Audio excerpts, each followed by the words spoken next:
Ne porte pas envie aux hommes méchants, et ne désire pas être avec eux, car leur cœur médite la ruine, et leurs lèvres parlent d'iniquité.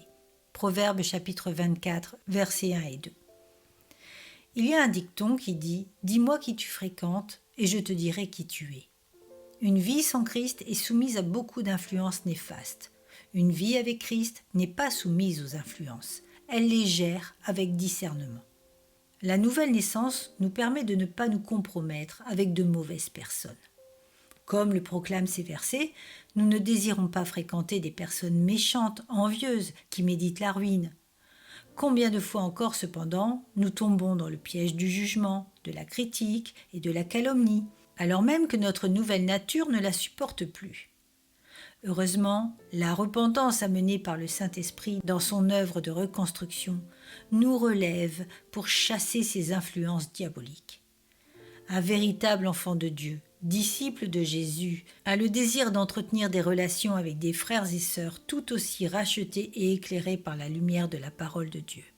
Il est fondamental de nous entourer de frères et sœurs et d'éviter de tomber dans le piège des méchants qui méditent la ruine. Pouvons-nous encore fréquenter des personnes aux lèvres trompeuses de haine, de mensonges, de moqueries, de critiques, d'amertume, de médisance et de méchanceté ? Non, car cela est un grand danger. Certes, nous vivons dans le monde, entourés de toutes ces influences, mais nous devons prendre garde et annoncer l'Évangile.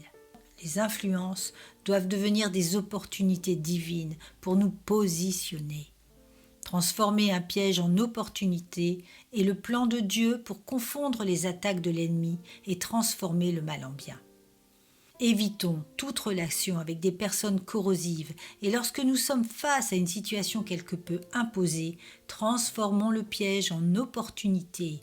Positions-nous. Voilà ce qu'attend notre Seigneur, lui qui n'a jamais répondu au mal par le mal, mais qui, s'appuyant toujours sur la parole divine, réalise le miracle du sauvetage des âmes. Nos fréquentations sont devenues une priorité absolue dans notre marche de sanctification.